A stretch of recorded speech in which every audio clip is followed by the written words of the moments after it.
I always thought my wedding rehearsal would be a fairy tale, not the opening scene of my own heartbreak, because there he was, my fiancé, kissing my maid of honor. In daylight. In public. Like I didn't exist. Like our love was some backstage joke they whispered about when the curtains closed. It started hours earlier. Daniel was off. Too quiet. Smiling at ghosts. Eyes never quite meeting mine. I told myself it was nerves. I lied to myself because the truth was too cruel. But then I saw them. Just beyond the floral arch, half shadowed by candlelight. Her hand gently on his chest. His mouth on hers. And no, she wasn't even trying to hide it. I didn't scream. I didn't run. I just watched. Because someone else saw it too. And now I can't stop wondering. How long has this been happening? Did everyone know but me? Was I just the final pawn in a story they'd been writing together? I stepped back, heels sinking into the grass, heart pounding louder than the violinist warming up in the distance. But I didn't leave. Because tomorrow, we'll be standing at that altar. And they have no idea what I'm about to do. I didn't sleep that night. Not even a second. I just stared at the ceiling of the bridal suite, the silence louder than my thoughts, replaying it on a loop. His lips on hers. Her hands clinging to him like she owned him. Like I didn't exist at all. Then at 2:17 a.m. my phone buzzed. A message. From an unknown number. You deserve the truth. Check the folder behind the altar. No name. No explanation. Just that.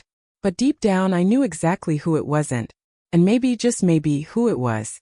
Morning arrived dressed in white silk and lies. The makeup artist chirped about how radiant I looked. And maybe I did. But inside I was a wildfire sealed behind glass. As guests began filling the garden, and violins played promises I no longer believed in, I quietly slipped away, pretending to adjust my veil. Behind the altar, tucked in ivy, was a plain cream envelope. No name. No seal. Just wait. Inside. 3 photographs. Grainy. Blurry. But undeniable. Them. Together. Weeks ago. So it wasn't a mistake. It wasn't just one kiss. It was premeditated. But the sharpest blade wasn't in the photos. It was the breath behind my ear. The whisper that froze my spine. I warned you once. You didn't listen. I froze. That voice, low, sharp, too familiar. I turned slowly, and there she was. Sienna. My maid of honor. My best friend. The girl who held my hand through every heartbreak. Now looking at me like a stranger. Her eyes weren't soft anymore. They were cold.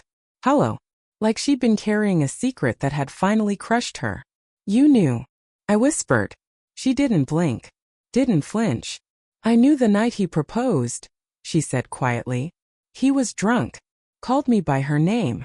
But I thought he'd stop. I thought you were enough to make him stop. The ground felt like paper under my heels. The altar, the flowers, the promises, all of it, suddenly looked like props in a cruel, rigged play. Why didn't you tell me? My voice cracked before I could stop it. She looked away, jaw clenched, voice barely above a breath. Because I wanted to be wrong. Because I didn't want to be the one who shattered the dream you'd built since we were 12. Then his voice cut through the air behind us. What are you two doing back here? We both turned. Daniel. Smiling. Holding 2 champagne flutes like this was just another toast. Like he hadn't burned the whole house down with a kiss. Sienna looked at me. Then at him. And the shift in her eyes was sudden. Final. What she said next didn't just shake the ground, it cracked the entire illusion. Sienna looked him dead in the eyes. You're disgusting, Ethan. He blinked, slow, calculated, like he didn't recognize the name. What are you talking about? She stepped forward, her voice sharp and rising. You kissed her. Behind the rose arch. You knew I saw you. You smirked. And I saw it, the flicker in his expression. That tiny twitch in his jaw. The mask slipping. That was nothing, he scoffed.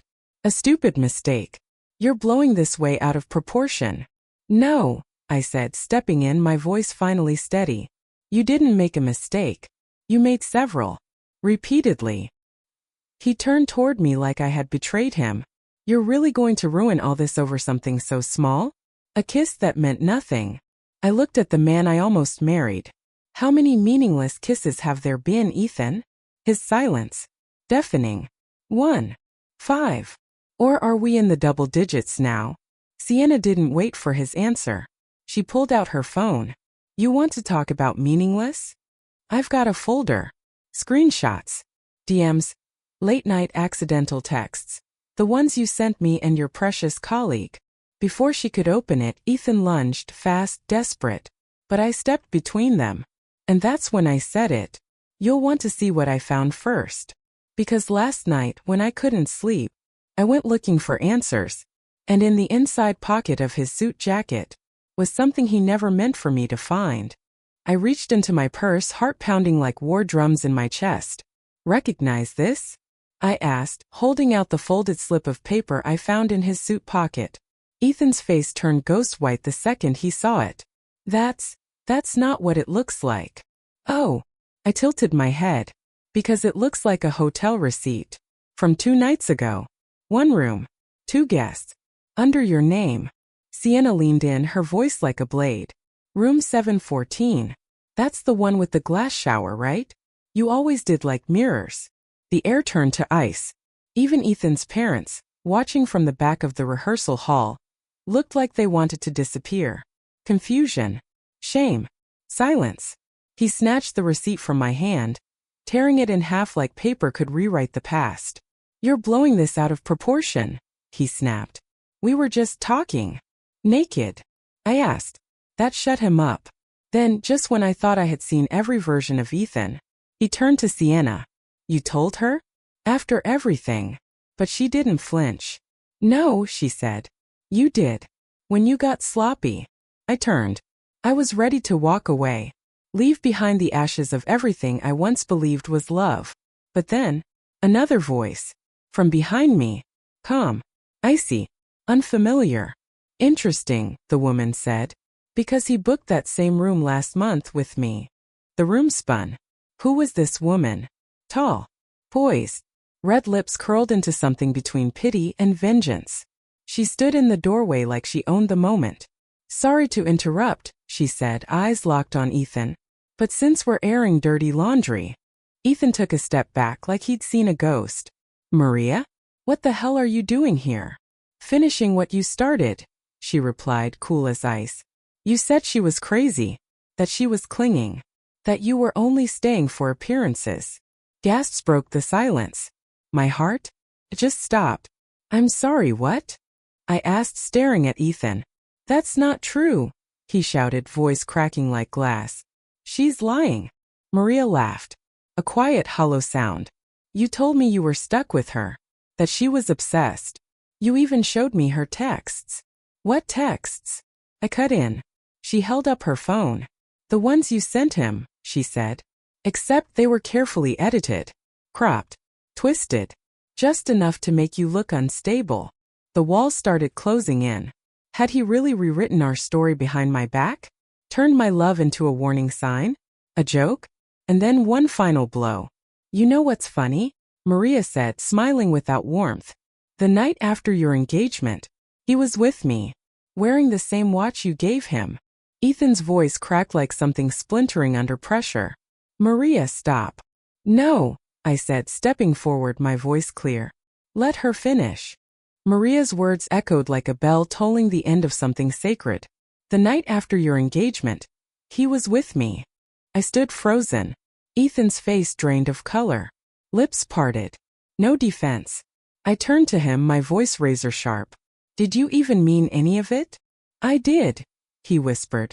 But things got complicated. No, Maria cut in. You got comfortable.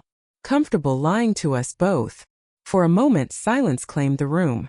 The laughter from the rehearsal hall behind us felt like it belonged to a different universe. You manipulated me, I said. Twisted my love into something to be ashamed of. I glanced around, at my parents, at my bridesmaids, all standing at the edge of the storm, stunned and silent. Then I reached into my pocket. The vows I'd handwritten. I tore them in half. This, I said, voice cracking but loud enough for everyone. This isn't love. This is theater. And I'm done playing your supporting role. I turned to Maria. Thank you for telling the truth. Even if it hurt. You deserved to know, she said. We both did. And as I walked away, the guests parted like waves. No one followed. Not even Ethan. And you know what? I didn't cry. Not because it didn't hurt, but because sometimes, when the wrong thing breaks apart, it makes room for everything right to find you.